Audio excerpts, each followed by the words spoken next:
What's up, guys? Jake SLEASMAN, Blue Collar Outdoors. Just got back home from Hawk's bachelor trip. For everyone that donated to his bachelor trip, thank you. He was pretty pumped about that. He had himself a good time. It was a great time overall, even though the Pirates lost, but it was a good ball game. I really thought this was going to be the first weekend in over a year that we didn't film. But that's not the case. We're filming. We got plenty of time to do so. I got this video I got to get on the channel ASAP. So let's just get right into it. Let's see what this bad boy is and go over all the good stuff. Stay tuned.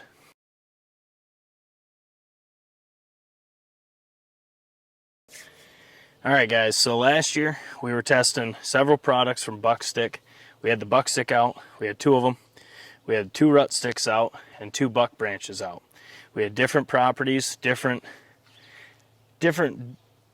I guess deer personalities. One was swamp deer. They really don't like anything new. They're really sensitive. And then this property here where there's a lot more does. There's not really too many mature bucks that I know of. They don't come with a birth certificate. I don't really care about age either, but there's not the biggest bucks here. It's a lot of older does.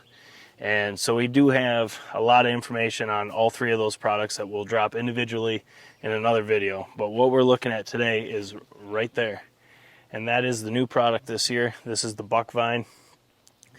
I'm really excited about this. I will be having 2 or 3 of these out to test. This one right here in particular, I don't foresee a lot of buck activity until, honestly, pre-rut. They don't cruise the top of this too much. Where this is a great spot to test this. Behind the camera, there's a community scrape. They hit it every year. It's a great spot. I always keep a camera on it. It's not a cell cam. Just keep a camera on it and check what hits it after. It's a good variety of younger bucks, older does, some cruising bucks that we don't usually see. So I'm trying to use this to try to hone them through. We're going to end up putting the cage blind that I have, not my dad's, the cage blind right here to my front left, about 15-20 yards. So this will be a really good shot here. If they do what they usually do, as they bed on the adjacent property, they either go out to this field or they come in, because this is a giant oak flat. If you've watched the turkey series this year, or all our hunts, I killed both my toms up here actually. First that I've done that. But they love this oak flat. It's a lot of beech nut, a lot of white oak, a lot of red oak, a lot of good woods. The turkeys are tearing it up again, so that's absolutely awesome. I hope I get them on this camera.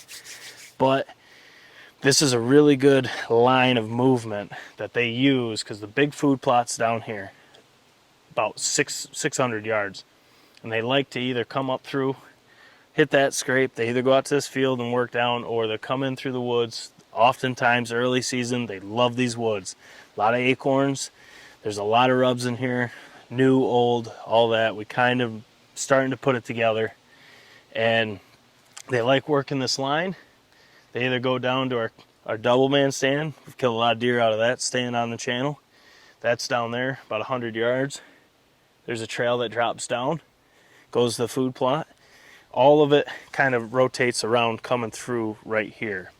I know this little trail right here from hunting that stand is heavy access in early season, so I'm using past knowledge and scouting to place this here. Because when we test these things, you know, there's a lot of variables. I mean, location's everything, in my opinion, to something like this. To me, I like something more natural, like this vine.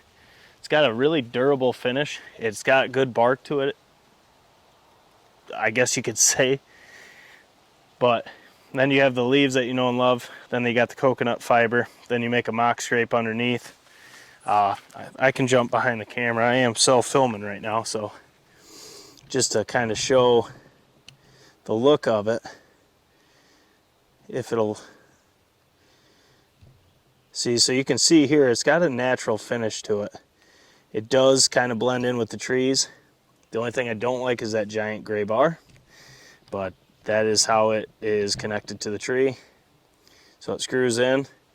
If you didn't want to screw that in, I would just cut this off, use that ring, and hang it, and that would be probably more effective in my opinion.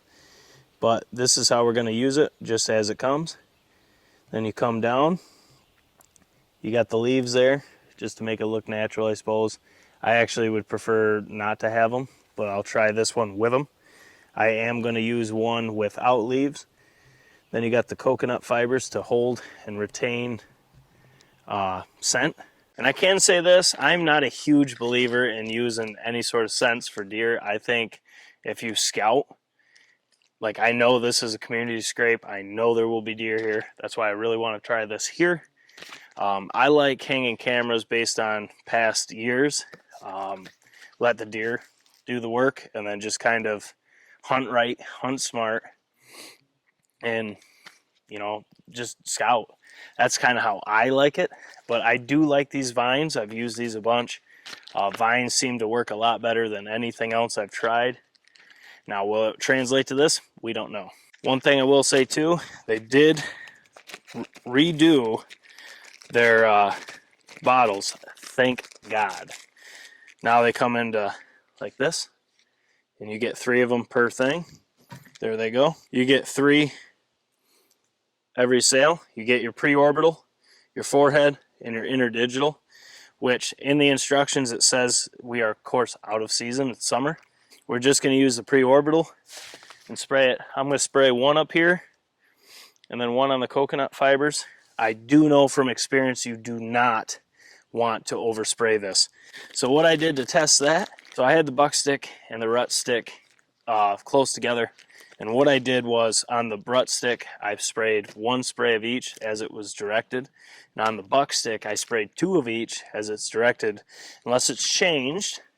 Nope, just 1 spray. And they ignored the one I sprayed twice and went to the one I sprayed once. I don't know. This stuff must be that strong. I don't know. I'm not a deer. But it does say with the pre-orbital to spray 1 on the leaves and 1 spray on the rope. That is for all year. For the forehead gland, that's for in season, and the interdigital, that's for in season. The interdigital, you would spray it in this mock scrape I created here, which I'll probably just piss in this one. That's generally how I've always done it. And then the forehead gland is 1 spray on the tip of the vine, so that would be the very bottom. And what I'm going to do is I'm going to spray this. I'm going to put an Exodus rival right on this tree, looking right through here. Hopefully we can see turkeys on this as well. They have got this destroyed up here. I love to see it. And then we can kind of get a game plan of how the does relate to this, because like I said, I don't foresee bucks in here until they start really cruising. This is they like to take this high point, and then they can smell over that ridge. They can smell this field. They can check things coming out of bedding. Then I could see this. But right now we're going to have a lot of mature does, a lot of fawns, so that could be pretty cool too. I think what I'll do for right now is I'm just going to leave it at this height. I'm going to leave it here and see what the deer do, how they relate to it, and we'll get trail cam footage of it, and we'll store all that, and we'll film updates as we go. And as I get out the other 2 in different places, one's going to be a really good spot for bucks at my dad's house. And then the other is going to be a really good spot for bucks here. That one won't get hit till about October 20th. But once it starts getting hit, if this thing works and they relate to it and they trust it, they will use it hardcore. So we're going to test this thing out good. But I'm going to spray this. I got to run down, grab the rival, bring it up here, get it to where it's actually going to get some sunlight, and we'll see how this goes. Guys, if you have any of the buckstick products afield, drop your comments below. Let us know what you use, how you like them, your success rate, your failure rate. Now, and secondly, guys, I get a lot of people asking about this stuff. Am I going to say it's going to work for you? No. You never know what your deer are going to respond to or will find intrusive. I don't care what anyone says. This stuff does work good. I have seen it not work, and I've seen it work. Deer are just like people. We all have different personalities. Some of us, when someone intrudes on our, say, disrespects us, we react differently. Some kind of cowered away and stay away. It just, personality traits are equal to deer, so you never know what's going to really work. But I think if you use this properly, I think this could be a powerful tool. And my personal opinion on it is once they start marking it up, don't touch it. They say to reapply this, don't. Why? If the deer are marking it, let them mark it. And then if you want to come in closer to the rut and spray one spray, act like an intruding buck, that might work. But I like it natural.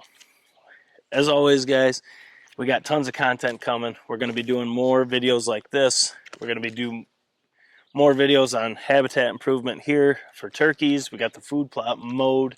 We're getting ready to plant that. It's going to be end of June. Get that in. I got a nice turkey mix in the top, and then clover and chicory in the bottom, so the turkeys can strut in that in the spring, and the deer can eat it. And the top's going to be sorghum, millet, milo, buckwheat, a bunch of good forage for turkeys, and actually all upland birds for that matter. So it's going to be a really good food plot. But guys, it's about to downpour. It's been dry as hell here. We're finally getting some rain. I can't even remember the last time it rained. Maybe the 1st of May. But that's why I don't have gloves. I don't have anything, because it is going to downpour. So I got to get this done. As always, like, comment, subscribe to the channel if you're new. Time to spray this. Time to go get my cell cam up here, get it on it, and get on out of here. Hopefully them turkeys come back. I'd like to see them. Jake Sleasman, Blue Collar Outdoors. We'll catch you on the next one.